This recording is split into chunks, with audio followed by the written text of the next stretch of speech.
Ils sont passés par les procédures ñu am délibération conseil d'administration ONRAC bi ñu notifié ñu ko ci la ñuy doog a jël oto yi pratiquement bi may jógee primature la ñuy livrer oto yi jotuma ko sax séddale muy 940 millions.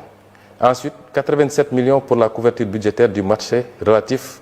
à l'évaluation et l'audit technique et financier du programme décennal de gestion des inondations. 100 millions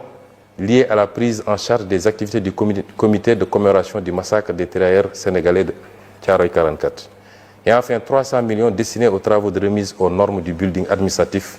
dans le cadre des dépenses liées au dédouanement et à l'installation de certains équipements. boobu amoon nañu fi sax début d'incendie encore fii ci building bi yàggu la ñu ne ñu il faut ñu terminer liggéey bi parce que gis ngeen conditions yi ñu ko récupérer. C'est ça li ñu demandé augmentation amu ci dërëm boo xam ne te lépp ay facture la bu ñu jógee ci loolu ma wax leen léegi les fonds de la primature dama wax le DAGE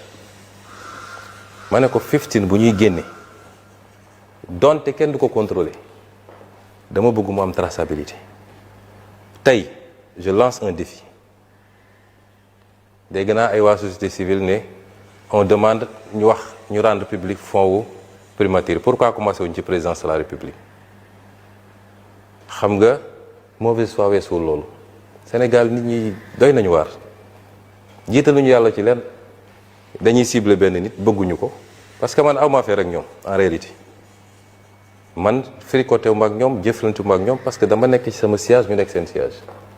am ñoo xam ne mosuñoo dem ne peuple bi faites-moi confiance confiez-moi le pays mais jàpp nañ ni ku toog ñoom ñoo war a diriger ñoom ñoo la wax naka ngay yore réew mi loolu nag ce sera pas avec Ousmane Sonko loolu tax nga gis seen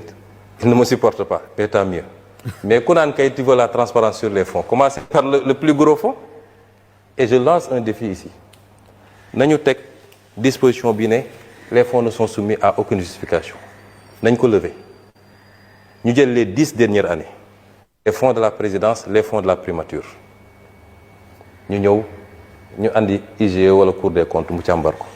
je serai le seul à justifier chaque centime fan la dugg dégg ngeen fii ñu bëri bi ñu leen ne fan nga jëlee xaalis dañ ne dama doon gérer ay fonds gérer fonds taxul nga am xaalis parce que fonds bi donte ne nañ duñ ko contrôler mais dafa am lu ko jublu woon mooy na dellu ci njëriñu askan wi c'est pas pour